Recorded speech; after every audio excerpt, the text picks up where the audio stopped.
Let's read some headlines, shall we? U.S. pharmacies share medical data with police without a warrant. Inquiry finds. So Mercury's retrograde right now, and it's retrograding through Capricorn, which is the system. It's like the establishment. And when Mercury is retrograde, sometimes information can come out, like latent information. So we're finding out here that there's no privacy. The South Node passed through Scorpio over the past year and a half. And one time I went to this computer networking conference, and they said, I went to a lecture that was called The End of Privacy. And that was in 2016, and it basically describes the time we live in now. I'm a person who keeps electrical tape on my cameras at all times, and I haven't even been doing that. Let them know. So that's an interesting piece of information about the establishment. Life may have everything it needs to exist on Saturn's moon. I don't know how to say the name of Saturn's moon, but this is you can find it. It's on NASA. I'm not even going to try to pronounce it. Even though that's embarrassing, I should pronounce everything in Greek because I'm an astrologer. The name of this moon is basically Saturn's little brother. He was born of the blood of Uranus when Uranus was castrated by Kronos. And it has an ocean beneath its thick, icy shell. So frozen ocean, possibly life in the ocean of one of Saturn's moons. Why Google will stop telling law enforcement which users were near a crime. This is kind of like the pharmaceutical thing where, okay, so this has been happening all along. I mean, we know that we don't have privacy. And just the idea that Google will stop telling law enforcement which users were near a crime. It's something we already know, but it's also alarming. But this headline is why. So Google has stopped storing user location histories in the cloud so that it cannot be compelled to share it with law enforcement. And why it's doing this is because there was a Bloomberg expose about how Google is doing this. So now they're not going to do it anymore. Lots of things we're finding out about the system this week. Asteroid pieces brought to Earth may offer a clue to life's origin. So old rocks. We're finding out things about old rocks. Threads plans to incorporate with other platforms in the Fediverse. So that's Meta's Threads is going to be a part of a large structure of individual fiefdoms of social media. Communication typey righty app by Meta will be a part of the system. I wonder, since Mercury is retrograde right now and it's before the Cazimi, I wonder if they're going to try this out and maybe not do it, or if there's going to be some sort of problem. I wonder if this will be walked back. Amazon and Etsy launch categories with gifts for programmers. In the future, we're all going to be programmers. We'll all dream, your children will dream of not being programmers in the way you and I dream of not having a 9-to-5. Okay, tell me if you like me reading the news. This is my calendar. It looks like this right now because so last year I had just a key to the glyphs. You can't see it, but it's on my website. But I'm not putting that there because you can just look it up. I'm trying to make a calendar that I want to use. So what I want in an astrology calendar is the degrees and times of all the major aspects and stations and all that stuff, and lunations. So last year it was just a key to the glyphs and the degrees of the eclipses and stations. And now it's stations, major aspect, and lunations, which includes eclipses. So it's like a whole nother calendar down here. And for some reason, because it takes me a long time to do everything, it's taken me a really long time to get this to look good and balanced. And like, how am I going to organize this information to make it easy to read, but also make it look good and not like garbage, which it's really easy for it to look like garbage. It will be beautiful and useful. Better make sure I'm recording.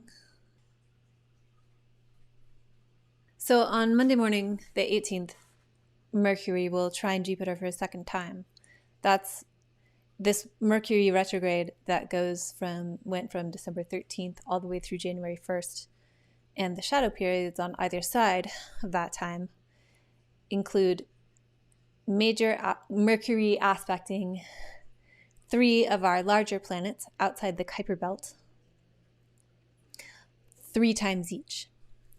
So that's Mercury squares Jupiter 3 times, sextile Saturn 3 times, which is the ruler of Capricorn where Mercury is retrograding, and trines Jupiter 3 times, which is the ruler of Sagittarius, where Mercury is also retrograding. However, Mercury trines Jupiter whilst in Capricorn. So there's some sort of like connection to source every time Mercury's in stone cold calculating Capricorn. Maybe that gives Mercury and the subjects in your life, which Mercury rules,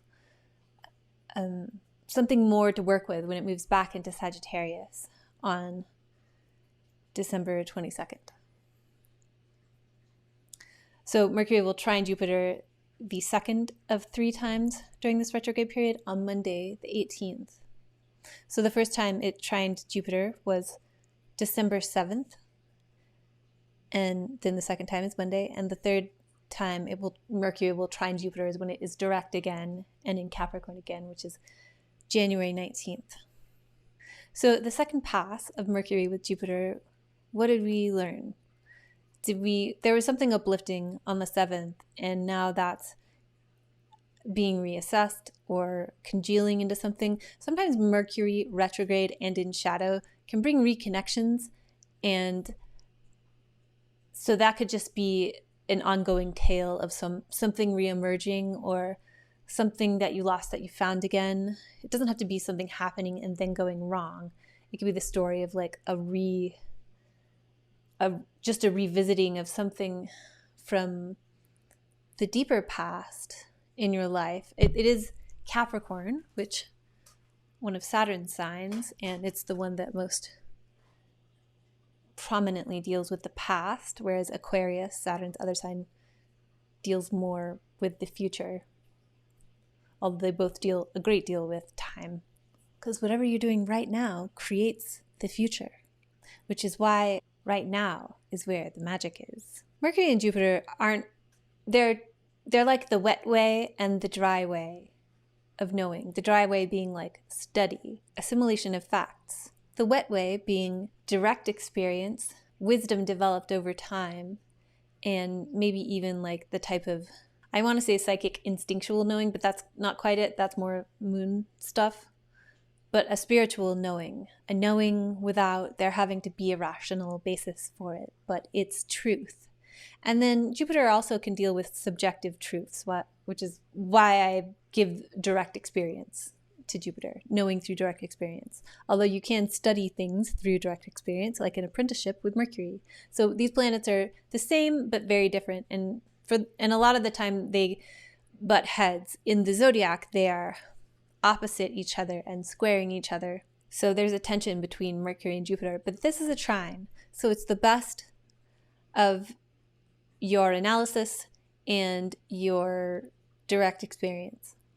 I like the term practical magic for this. One thing I think of for Jupiter trining Mercury is how the purpose of the teacher is to save the student time. Mercury is one planet that tends to do well in Saturn signs because Saturn concretizes, it makes things real.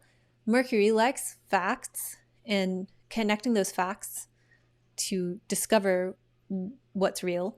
And something that Mercury in Saturn signs cannot stand is wasting time. One mission that Mercury is oriented towards in Saturn signs is efficiency. Is there someone you know that has already done what you're trying to do that you can ask for help? Maybe if you do ask for help, maybe it won't work out this time with Mercury retrograde, or maybe it will, and then maybe it won't later. Or, this isn't a time of like forward motion. How things are right now is how they're going to be. That's not the case. Please don't clip that soundbite out of this video. It's the opposite is the case. Whatever things are happening right now, however things are, they're likely to turn out to be a little different after the first, after, a week or two into January, a little different than how you think they are right now. And then this is Mercury in a cardinal sign and Jupiter in a fixed sign. And Jupiter is in the superior position. So because of something that we're able to maintain in the part of our lives represented by Taurus, we're now able to establish something with Mercury and Capricorn. Mercury, the parts in your life governed by Mercury, are able to establish something in the part of your life that coincides with the sign of Capricorn, which is whatever house coincides with the sign of Capricorn. And what we're looking for here is like higher yields, increase in value. And we're looking at real value. So how can you turn that into real value for yourself? That might not exactly mean just money in the bank, because that could zap away in any minute, and it might. But this trine to Jupiter makes me think of the Jupiter-Uranus conjunction on the 20th of April, 2024. You're able to establish something now that Jupiter is helping Mercury to do that later, and Mercury will be retrograde when Jupiter conjoins Uranus. Yeah, there's something about right now that has something to do with then. Even though Mercury will not be aspecting Jupiter, something about this gets pulled to April. There's like a saying in Argentina that's like, throw all the meat on the barbecue. This isn't like such a barbecue fire thing, but there's definitely like meat and food and a stocked larder involved. Okay, so on Tuesday, the moon conjoins Neptune, which is confusing. The moon makes its opening square with the sun, so we're ramping up that waxing moon. Things are like taking off. And the moon enters Aries. So we start Tuesday chill and confused, and then the moon makes its opening square with the sun, and the moon enters Aries, and we're on the runway. Except the moon also squares Mercury after it enters Aries. So moon being the activator of the heavens, of our reality, that kind of like increase getting the engine revving might get messed up. Or maybe you make a mistake, or maybe something annoying happens. Mercury retrogrades allow us to understand that as humans, very special material and spiritual beings, it's like there's a Abraham Hicks saying that's, let go of the oars, everything you want is downstream. Mercury retrogrades invite us to consider letting go of the oars. So if some sort of mistake happens, and I'm saying this for myself, it's really difficult to master this practice of if something weird happens and it's not your plan, instead of trying to like force your plan to happen, you could just let it go. Or maybe you need to do the opposite. For instance, I've been expecting a package from Europe, and I've had to call the package service in another language every day to ensure that nothing weird happens to my package and it's not just like sitting somewhere doing nothing, because that was happening.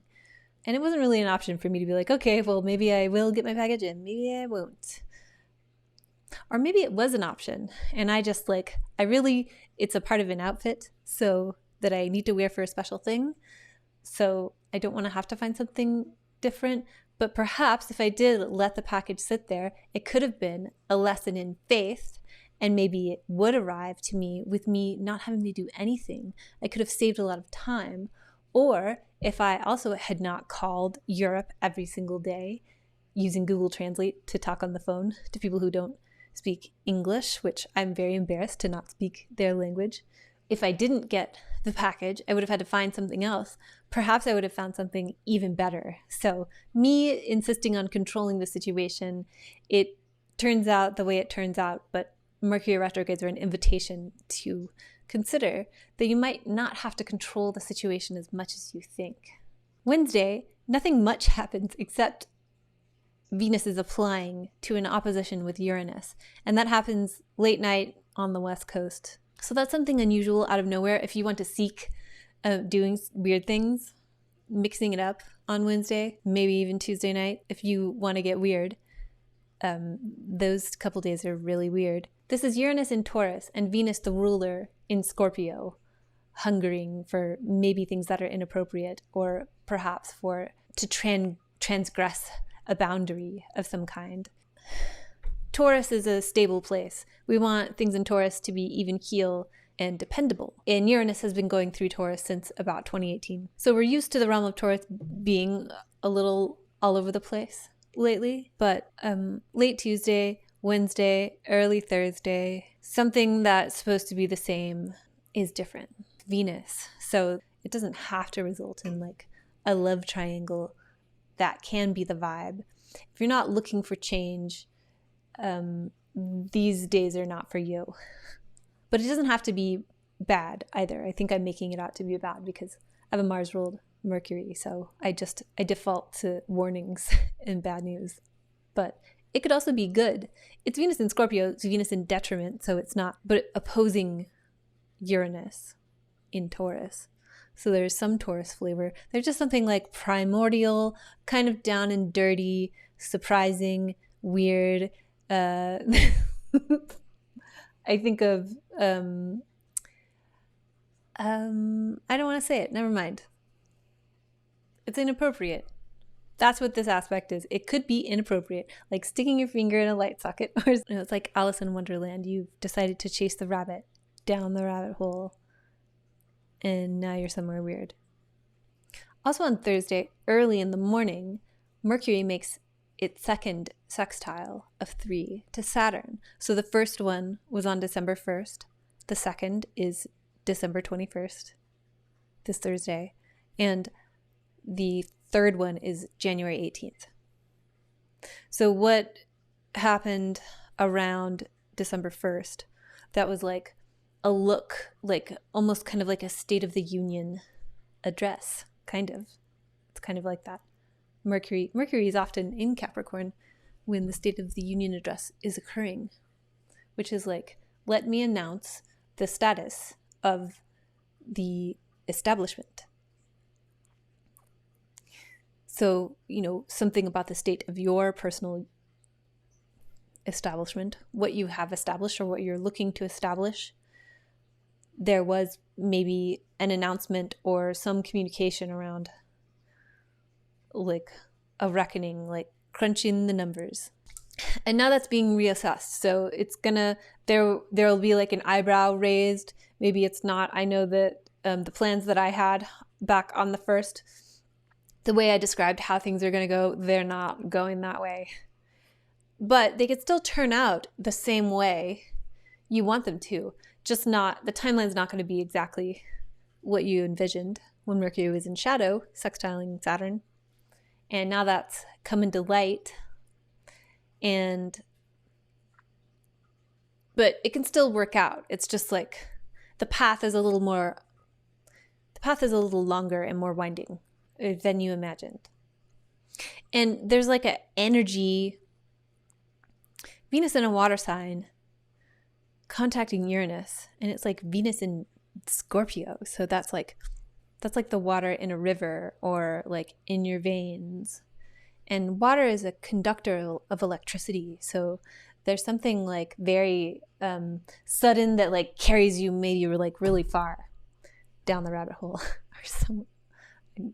Okay. The rest of the day is very like grounding energy. Mercury in Capricorn, sextile Saturn, like water and earth make mud. And Saturn is the ruler of Capricorn in a water sign, aspecting Mercury in its own sign, is a very conducive to building. It's just building, since it's this series of 3 sextiles over the course of a retrograde. It's the kind of like in the way that a building takes longer than scheduled and over budget. Also, I know that big companies are doing a lot of layoffs before the holidays, which is very cold and calculating, very about the facts. Like, we don't have to give people bonuses. We can true up our balance sheet real nice before the end of the year. But that's very cold. It's like, these are the facts. This is just business. Sometimes I think business is an excuse to be kind of a psychopath. Anyway, that's just business. And I don't know why I'm saying it like that, because I don't like it. But that's happening. Mercury touching Saturn, Mercury retrograding through Saturn signs. Things you thought were going to happen aren't, like your job maybe. There's a sobriety to this aspect. And it's a sextile, so you have an opportunity to make the best of it, more so than if it were like an opposition or square or even a conjunction. Whatever happened on the 1st, whatever like kind of reckoning, profit and loss sheet you're accountable for, that came up on the 1st. Now we're looking at it from a different angle. So if things aren't going exactly to schedule and they are over budget, please don't characterize this as a failure. Mercury will sextile Saturn again on January 18th. And so you have in between now and then to make things right and get things back on track. Sometimes, I mentioned this, I think, in the Mercury retrograde video or one of my other videos, that like when failures happen during Mercury retrograde, I'm the type of person, I used to at least, I guess I still do it sometimes, where if failures happen, then I'm like, well, all is lost and I give up and I'm embarrassed. Because Saturn can, lead to things like making you feel irresponsible or making you feel responsible for stuff. And if you haven't taken responsibility, that can lead to some heaviness. But again, this is Mercury makes 3 contacts with Saturn. This is number 2 whilst Mercury is retrograde. So things are taking longer and they're over budget. Later on Thursday, the moon enters Taurus. And right after that, the sun enters Capricorn. So going back to late Tuesday, all of Wednesday, early Thursday, very electric, water's a conductor, electrocution energy. And this is very grounding. We kind of land in winter Thursday evening. Capricorn is the cardinal earth sign. So we're establishing, what have we done this year and what do we want to build? What do we want to establish now to build? Christmas in the West is like this time of demonstrating abundance, the abundance that's available to you, and sharing it with others, having aspirations for the next year to be able to demonstrate more abundance, or if you're a business, increasing profits next year. It's like the real new year, the new year that has to do with the actual turning of the earth and the earth's contact with the sun. Think if we celebrated our holidays in relation to the giant clock we live in. And then on Friday, the moon conjoins Jupiter and Mercury retrograde conjoins the sun in Capricorn at 0 Capricorn. So one thing that Mercury's conjunction with the sun is it marks the halfway point of the retrograde period. So whatever we were doing from December 13th until this time, we're kind of headed into the woods. And after the 22nd, we're headed out of the woods. Things can start to resolve. You can start to clear up whatever errors or failures. Sometimes when you try to fix things during a Mercury retrograde, you can overcorrect or it could just cause more problems. And now we can kind of see things headed towards resolution. The interior conjunction. Think about the parts of your chart that Mercury rules, which you can see my Mercury retrograde video if you don't know what parts of your chart Mercury rules, or if you need a reminder. And also the part of your chart that Mercury was in when you were born. And if you don't know that, I have a free course on my website, How to Read Your Own Chart. What can all those parts of your life bring to the part of your life signified by the sign of Capricorn? The CAZIMI is what it's referred to, the Mercury's inferior CAZIMI, inferior conjunction with the sun. Get quiet and think about what you want to bring into your life, or what has become apparent to you. It doesn't have to be a desire. It could be just something you see coming down the tracks, and it could be in the faraway future. I remember, for instance, one time during a retrograde CAZIMI in 2018, I really wanted to get into cryptocurrency. And then during a Mercury retrograde in 2021, I was getting very into like Ray Merriman and astrology and finance combined. And I was also getting into technical analysis, and combining all those things, I ended up selling some Bitcoin. During 2018, I thought maybe I wanted to like devote my life to it and become like a finance astrology person, but it turns out I have other interests. But still, some part of that manifested So the inferior conjunction, things might not be all that they seem, but there's some part, your desire or what you see for yourself in that part of your life can come to be. So it's a powerful time to kind of blend what's going on in your heart and what you think about that and what you're going to do about it.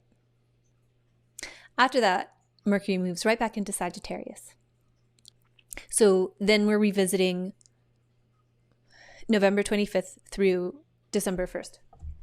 This is Mercury in Sagittarius again, not as cold and calculating, kind of a hot mess, but optimistic and good at sales. On Saturday, the moon conjoins Uranus and opposes Venus. This is like a reverberation of that late Tuesday, all day Wednesday, early wee hours of Thursday situation. The moon is coming back around and activating that. So good or bad, whatever happened earlier in the week, it's coming back on Saturday. The only other thing on Saturday is a sextile with Neptune and a trine with Pluto. These perhaps that is like a bath or a movie. I really like to zone out to a fictional epic movie. And a trine with Pluto, maybe you feel empowered. Maybe someone powerful empowers you or helps you out.